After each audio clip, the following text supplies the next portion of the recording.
Hai Positive People, kita kembali melanjutkan seri pengajaran kita. Kali ini kita mengambil Matius pasal 16 ayat 21. Sejak waktu itu, Yesus mulai menyatakan kepada murid-muridnya bahwa ia harus pergi ke Yerusalem dan menanggung banyak penderitaan dari pihak tua-tua, imam-imam kepala, dan ahli-ahli Taurat, lalu dibunuh dan dibangkitkan pada hari ketiga. Kata sejak waktu itu, yaitu setelah murid-muridnya membuat pengakuan sepenuhnya tentang Kristus, bahwa dia adalah anak Allah, dia adalah Mesias. Barulah Yesus mulai menjelaskan tentang masa depannya, yaitu kepergiannya ke Yerusalem untuk melaksanakan kehendak Bapa di surga. Jalan itu penuh penderitaan, menuju kematian. Ia akan mengalami penolakan dari para pemimpin Yahudi, para pemimpin rohani umat Israel. Bahkan para pengikutnya pun akan meninggalkan, menyangka, dan mengkhianati dia. Ia akan mati dibunuh oleh para pemimpin Yahudi melalui tangan orang Romawi.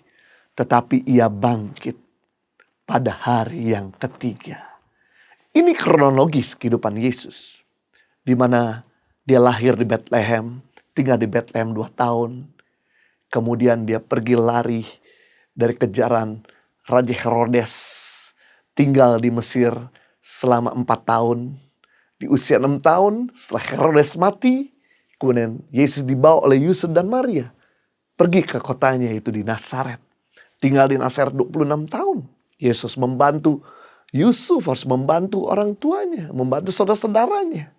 Tinggal bersama dengan mereka. Di usia 30 tahun baru Yesus memulai pelayanannya. 3 tahun pertama dia mulai pelayanan di Galilea. Seperti yang kita sudah bahas, dia melakukan banyak mujizat. Dia melakukan banyak pengajaran yang sangat memberi inspiratif, memberikan kekuatan. Bahkan menyatakan dirinya bahwa dia adalah Tuhan di depan para murid-muridnya dan bahkan di depan para banyak orang. Dan setelah murid-muridnya mengakui bahwa dia adalah Mesias, kemudian dia berangkat ke Yerusalem di usia 33 tahun untuk menggenapi rencana Allah.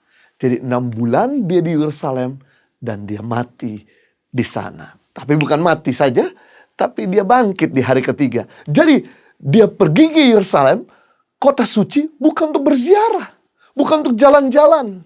Dia pergi ke Yerusalem khusus menyerahkan dirinya untuk menggenapi rencana Bapa di surga. Karena memang tujuan kedatangan Yesus kali pertama ke dunia untuk menderita dan menyelamatkan manusia. Nanti kedatangan Yesus kali kedua untuk memerintah dunia ini. Ini yang luar biasa. Tuhan yang maha kuasa, omnipoten. Tuhan yang maha tahu, omniscience. Tuhan yang maha hadir, omnipresence. Mau menderita, mengambil jalan yang tidak populer. Hanya tujuannya mencintai, mengasihi, dan menyelamatkan kita.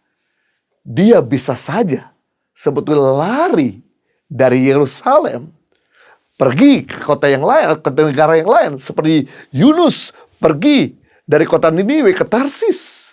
Tapi kalau dia lakukan untuk tidak pergi ke Yerusalem, betul dia diselamatkan. Betul dia tidak jadi mati, tapi dia tidak akan pernah menyelamatkan kita. Kita bersyukur, kita belajar dari Yesus, di mana dia mengikuti kehendak Bapa. Walaupun jalannya tidak mulus, walaupun jalannya tidak mudah. Siapakah kita sebagai manusia yang tidak omnipoten, yang tidak omniscience, yang tidak omnipresence, mau hidup enak? Tidak mau menyangkal diri, tidak mau memikul salib, tidak mau mengikuti kehendak Bapa di surga. Tujuan kita hidup di planet ini, yaitu sama seperti tujuan Yesus hidup di bumi ini, yaitu menggenapi rencana Bapa di surga. Sebab kita tahu bahwa tidak kehendak yang lebih baik selain pada kehendak Bapa terjadi dalam hidup kita. Apa yang terjadi kalau kehendak Bapa terjadi dalam hidup kita? Yang pasti hidup ini aman. Hidup ini punya masa depan yang jelas. Hidup ini pasti ada di dalam kekekalan. Namun sebaliknya apa yang terjadi Kalau kita tidak mengikuti kehendak Bapa, kita menolak rencana Bapa, hidup ini akan menuju kepada kebinasaan. Rencana Bapa tidak ada jalan ke atas kalau kita tidak mau direndahkan. Tidak ada kehidupan tanpa kematian. Tidak ada pintu terbuka kalau pintu yang ada tidak mau ditutup. Tidak ada kemuliaan tanpa penderitaan. Ketika Yesus menyerahkan dirinya pada kehendak Bapa, memang dia menderita. Memang dia teraniaya. Memang dia mati. Tapi ingat, dia memberitahu pada hari ketiga dia bangkit. Memang dia direndahkan, tapi pada hari ketiga dia ditinggikan. Memang dia dipermalukan, tapi pada hari ketiga dia dimuliakan. Memang dia dibenci, tapi pada hari ketiga dia dicintai. Kita belajar pada masa-masa di mana kita mengalami proses. Kita coba bisa melihat jauh ke depan. Pasti ada rencana Bapa yang jauh lebih mulia tersedia di depan kita. Yang kita perlu lakukan adalah jangan memberontak. Jangan melawan. Jangan coba lari dari rencana Bapa. Seperti Yunus. Lari dari rencana Bapa. Akibatnya adalah kebinasaan. Akibatnya yaitu penderitaan. Tapi kalau kita mengikuti kehendak Bapa, jalan boleh turun ke bawah. Tapi akhirnya menuju ke atas. Jalan boleh direndahkan, tapi pada akhirnya dimuliakan. Kelihatannya kita ditutup pintu, pada akhirnya Tuhan akan membuka pintu yang baru. Yang penting di sini adalah kita nunut saja, kita taat saja, kita flowing saja. Kenapa? Karena Roma 8 ayat 28 kita tahu sekarang. Mungkin sebelumnya nggak tahu.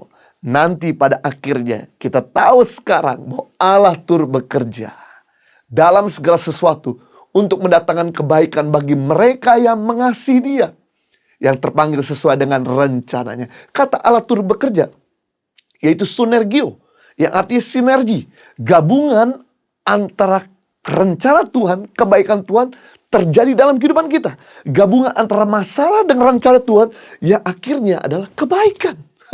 Luar biasa sekali. Jadi semakin beratnya tekanan, semakin tingginya tegangan, justru semakin besar rencana Tuhan. Allah bekerja dalam kehidupan kita.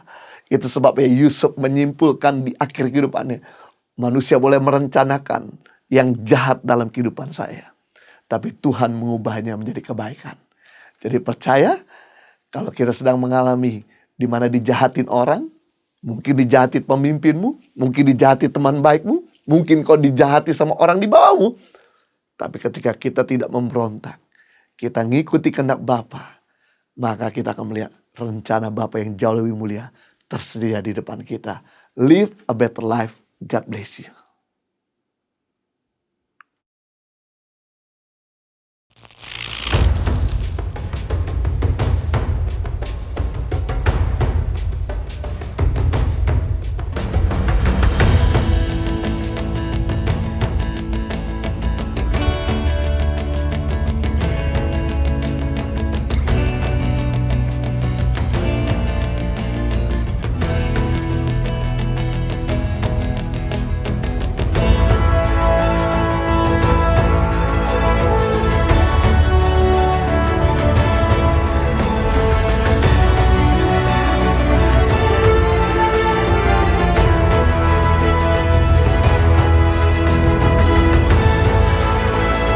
Suka duka, perjuangan guru tangan pengharapan dalam membangun pendidikan di pedalaman Indonesia.